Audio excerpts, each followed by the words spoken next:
الرحيم الحمد لله رب العالمين والصلاة والسلام على أشرف الأنبياء والمرسلين أما بعد قال الله تبارك وتعالى في القرآن المجيد بسم الله الرحمن الرحيم يا أيها الذين آمنوا كتب عليكم الصيام كما كتب على الذين من قبلكم لعلكم تتقون.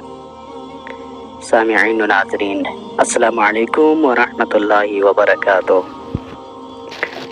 جس آیت کا تلاوت کرنے کا شرف حاصل ہوا، اس آیت میں رب کریم ارشاد فرماتا ہے، اے ایمان والو، تم پر روزے فرض کیے گئے ہیں جس طرح تم سے پہلے والی امتوں پر فرض کیے گئے تھے تاکہ تم پرہیزگار بنو۔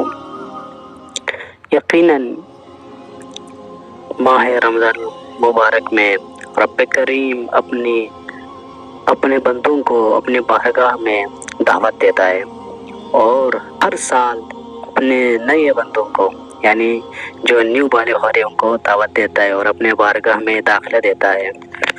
تو لہٰذا اگر اللہ اپنے بندوں کو بلاتا ہے، جو خاص بندوں کو، تو ان کی نشانی کیا ہے؟ تو اس کے لیے کچھ نشانیاں میں بیان کروں گا کہ جو نئے بندوں کو اللہ اپنے بارگاہ میں داخلہ دے رہا ہے ان کی کیا نشانیاں ہیں۔ اب جو لڑکیوں اور لڑکے کے درمیان ان کے کیا نشانیاں ہیں وہ بیان کر رہا ہوں بالغ ہونے کے لیے۔ تو لڑکی میں بالغ ہونے کی علامت یہ ہے کہ وہ 9 قمری سال پورے کر لے، اور لڑکے کے بالغ ہونے کی علامت 3 چیزوں میں سے ایک ہونی چاہیے۔ بعض افراد یہ سوال کرتے ہیں کہ آیت اللہ سستانی کے توضیح المسائل میں بالغ ہونے کی نشانیاں بیان نہیں کیے گئے، تو میں بیان کرنا چاہوں گا کہ یہ شروع میں بیان نہیں کیے گئے ہیں، بلکہ یہ آخری حصے میں بیان کیے ہیں۔ وہ اشخاص جو اپنے مال میں تصرف نہیں کر سکتے، اس حصے میں بالغ ہونے کی علامت بیان کیے گئے ہیں کہ لڑکی بالغ ہونے کے لیے 9 سال مکمل ہونے چاہیے۔ اور لڑکوں کے لیے جو 3 نشانیاں بیان کیے ہیں وہ یہ ہے کہ سب سے پہلا ناف کے نیچے اور شرمگاہ سے اوپر سخت بالوں کا اگنا، یہ پہلی شرط ہے لڑکوں کے لیے۔ اور دوسری شرط ہے منی کا خارج ہونا، اور تیسری شرط ہے عمر کے 15 قمری سال پورے ہو۔ جب 15 سال قمری پورے ہو تو وہ لڑکا بالغ ہو جائے گا، اس کے اوپر شریعت کے تمام احکامات اس کے اوپر واجب ہو جائیں گے۔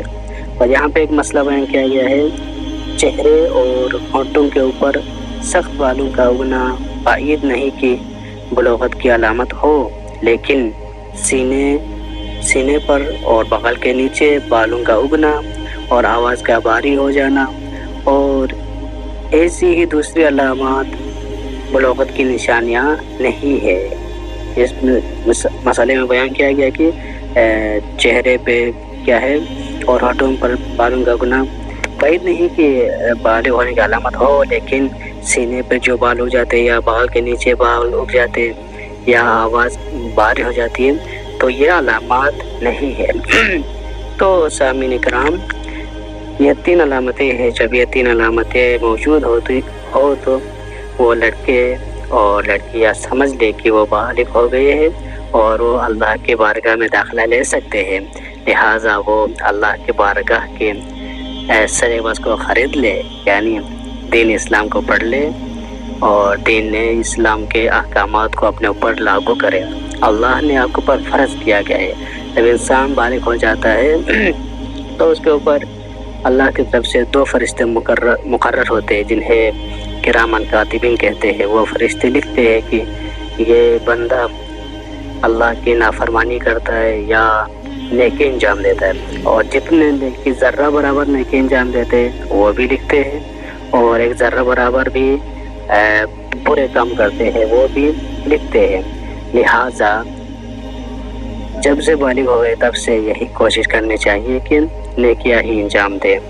اور چونکہ ماہ رمضان المبارک میں اللہ نے اپنے بندوں کو دعوت دیا ہے، تمام بندوں کو، کہ جو بندے پورے سال میں عبادت نہیں کر سکے، جو پورے سال میں عبادت نہیں کر لیے ہیں، وہ بھی اسی مہینے میں انجام دے سکتے ہیں، اور اس مہینے میں بہت سے ان تمام عبادات کے دگنا ثواب ہے۔ تو نماز پڑھنا، استغفار پڑھنا، اور روزے رکھنا، اور دوسروں کو حتیٰ کہ افطار کرانا، یہ بھی بہت ثواب ہے۔ اور احادیث میں یہ بھی بیان ہے کہ یہاں تک کہ سونا بھی عبادت ہے، سانس لینا بھی عبادت ہے۔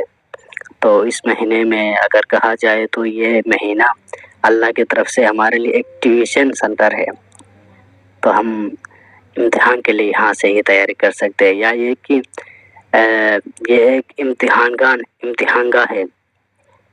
تو ماہ رمضان مبارک میں ہم اپنے تیاری کر سکتے ہیں امتحان کے لیے، ایک بڑے امتحان کے لیے تیاری کر سکتے ہیں کہ جو ہم نے پچھلے ماہ رمضان سے پہلے روزے نہیں رکھے ہوں گے یا نمازیں نہیں پڑھی ہوں گی، تو وہ تمام عبادتیں اس مہینے میں انجام دیں اور اللہ کی طرف رجوع کرنے کی کوشش کریں۔ رب کریم سے دعا گو ہے کہ بار الہ ہم سب کو اس ماہ مبارک رمضان میں بہترین طریقے سے عبادات انجام دینے کی توفیق عطا فرما۔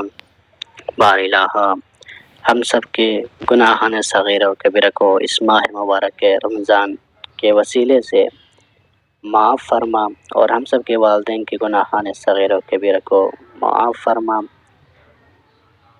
اللہم صلی علی محمد وعلی محمد وعجل فرجہم۔